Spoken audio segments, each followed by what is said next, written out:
I don't love anyone. You're not just anyone. You're not. Peter and I met in 2014 through a mutual friend. It was kind of funny because a friend of mine asked me if I could help him to set up a concert in a, I don't know where it was, in a bar or something. And I couldn't do it because I was on holidays with my kids. So I said no, but I said you can let Pete stay in our artist apartment here in Clouds Hill because we have a residential area in the studio. And a couple of days later, I get a text on my phone from Pete saying, "Hey, I checked out your studio. I saw you have a huge collection of old typewriters and cameras, and so we shared that hobby of collecting typewriters." He asked me straight away if I could produce his solo record. And I was surprised, obviously, because we haven't met before. And I asked him if he had any good songs, any new songs. And then he started sending me demos via, I think via text messages. And a week later, we met here at Clouds Hill and started pre-producing the record straight away.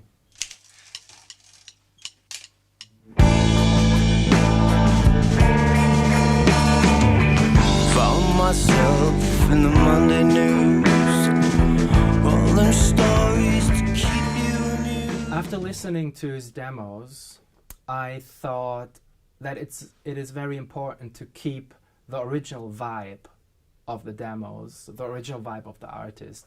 And I always tried not to put too much stuff on the record.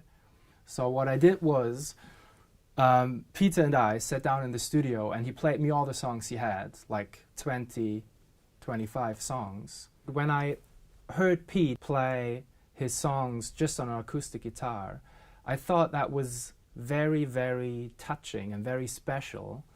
And I had the vision to put him under the microscope, and I knew that this would create one or the other kind of painful moments, because that's just what happens. As soon as you put something under the microscope, you get so close that sometimes it's a bit strange and weird, but it was exactly that strangeness and weirdness I wanted to show, because I think that's very special about him.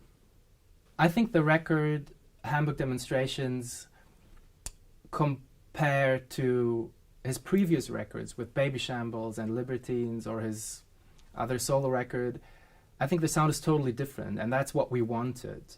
And I wanted to use old school recording techniques. We recorded the whole record on an 8-track tape machine, for example.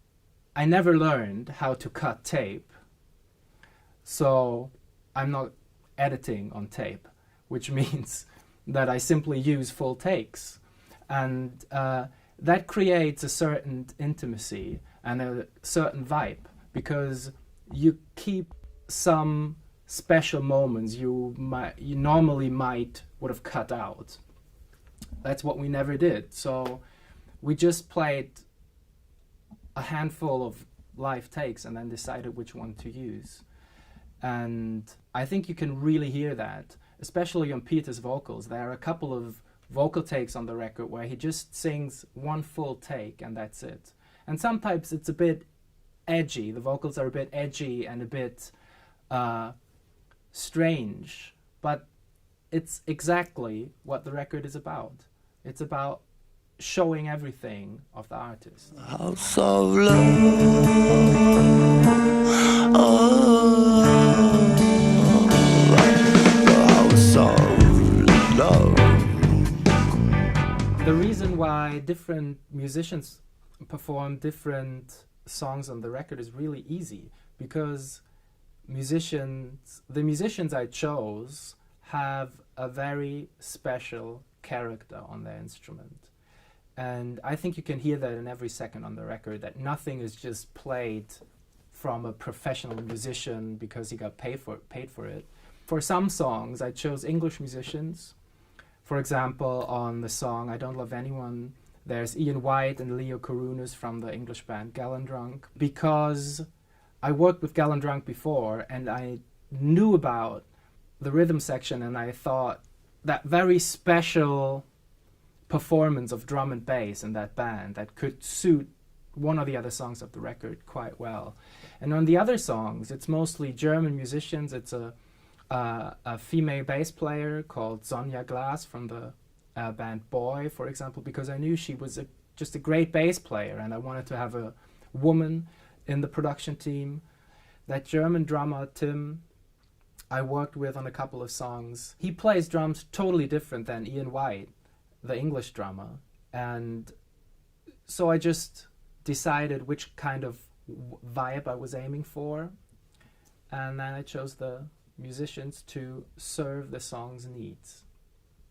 The whole record, Hamburg Demonstrations, is about creating a very intimate feel, and that's why I wanted to work with musicians I knew beforehand, because we're talking about very important emotions here, and it's always easier to talk about emotions with people you know. There's one way to settle this, the fairest way that exists. So have a skinful and sing these up, Mother Brody. Magnifying some aspects of an artist like Pete Doherty is a special process. And I know I've been criticized for that. The way he sometimes sings on the record, the way he sometimes plays guitar on the record, it might not be always what you are used to hear, because it's special. But it's exactly that specialty, it's exactly that uniqueness I was aiming at, because otherwise it's just boring. Nobody wants to hear another polished mainstream record from Pete Doherty. Maybe some people want, but I'm just not interested in doing that, because I think it's interesting to show the uniqueness of Pete, and that's what's on the record, Hamburg Demonstrations.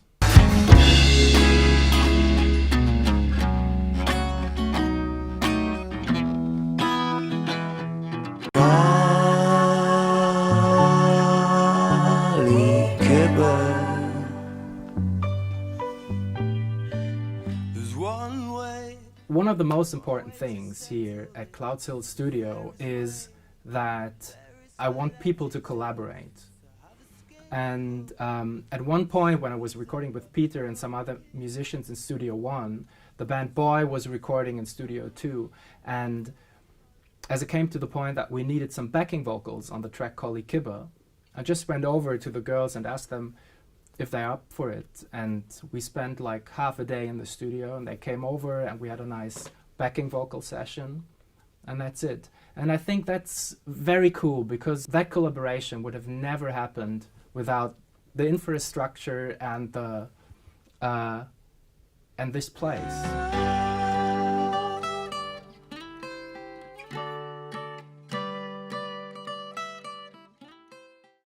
You're not just anyone, you're not just anyone to me.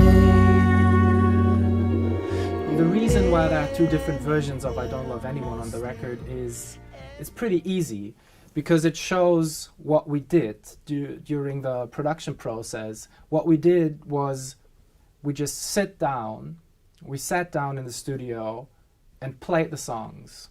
And as we started from the scratch with all the arrangements, we listened to the songs, we played them together, sometimes with Pete, sometimes without Pete, and we just played till a point where we thought that's the perfect arrangement for the song. And on I Don't Love Anyone, I think we played many, many versions.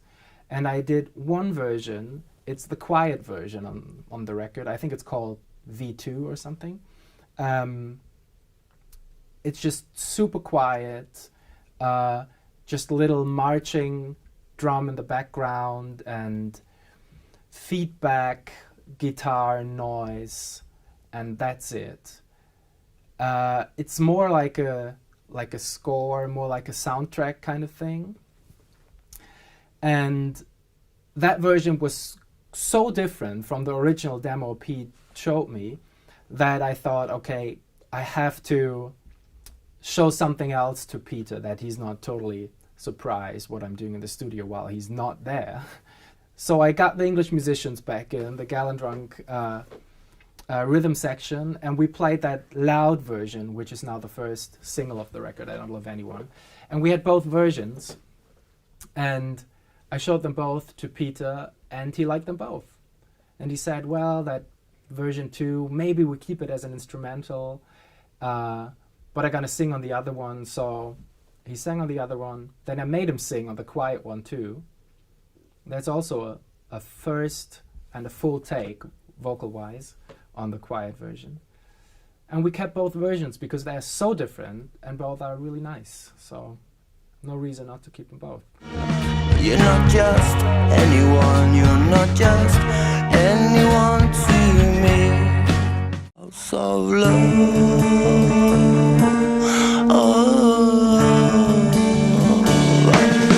house of love.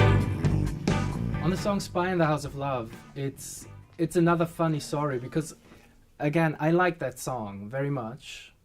And at some point, Peter didn't really want to do it.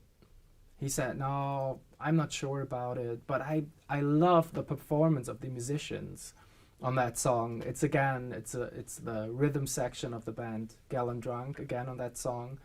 And I just think it's a very unique song, and I really wanted to have it on the record. So I called Pete several times and said, hey, you have to come back. You have to sing that song at least once. And Peter is a funny guy. He came and he sang it once. He said, okay, I'll do it once, and that's it. So he did it, and that's exactly what's on the record now. It's a first take. And listening back to it like a year later or so, the record still wasn't out at that point, and we came back to it, reviewed the mix, and I said, hey, you want to do it again? Peter and I listened to it, and he decided not to do it again because he liked the vocals and he liked the song, and he said, you know what, we keep everything so people know it's a special take. So we even kept the conversation between him and me going like, Johan, I don't like the song, I don't even want to have it on the record, so that's all on the record. And yeah, that's kind of funny. I hope it's still funny in 10 years time, but we'll see. Johan! It's not happening, man. Set it on fire again. But I don't know just how to begin.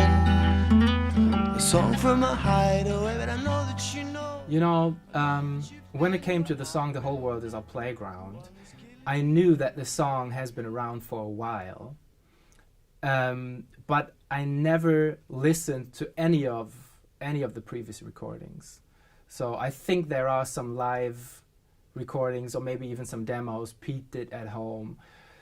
But as I never listened to them, I had a complete free mind.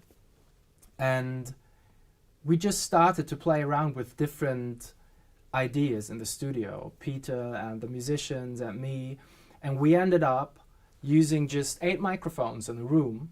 I think Sonia, the bass player, is still playing bass on that song, but the drummer, for example, he's playing bass drum with a beater like that, snare with the other hand, someone is playing Schellenkranz, and the prepared piano. So we put a pillow on top of the piano strings so they're damped. And again, no overdubs on the record, just acoustic and electric guitars, drums and bass, and that prepared piano.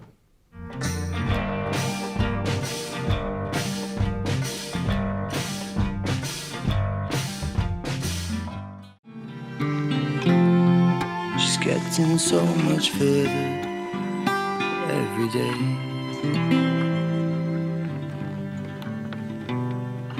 We truth was no excuse. I will The song excuse "She you Is Far" was always a very special song for me because I personally like it so much. And after Peter played me the first demos, I just thought, hey, I think that's it. I don't think the song needs much more than acoustic guitar and vocals, and that's still what the center of the song is. It's a one take. Peter sings it and plays acoustic guitar, and we added some percussions with a middle format camera going like that, just using the mechanics of the old middle format camera as a percussion instrument. Then we put some strings on it to make it even sweeter than it was before. And then there's a little solo where Peter clicks with a little metal thing while he was doing while he was singing the vocals or playing guitar overdub or something like that. I can't remember. He was just clinking like on a xylophone or something, the bottles, and it was such a nice sound, so I kept it in the mix, and that's what it is now. And she is far.